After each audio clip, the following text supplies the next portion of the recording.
Good morning! Ayan ang breakfast natin.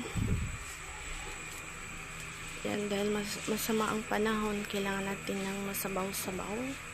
Ayan, ngayon ay July 25. Wala pa ding pasok. Sipakin natin ng gulay. Sarap nito, guys.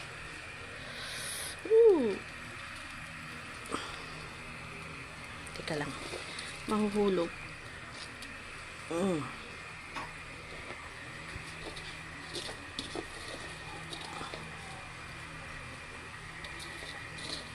Diba?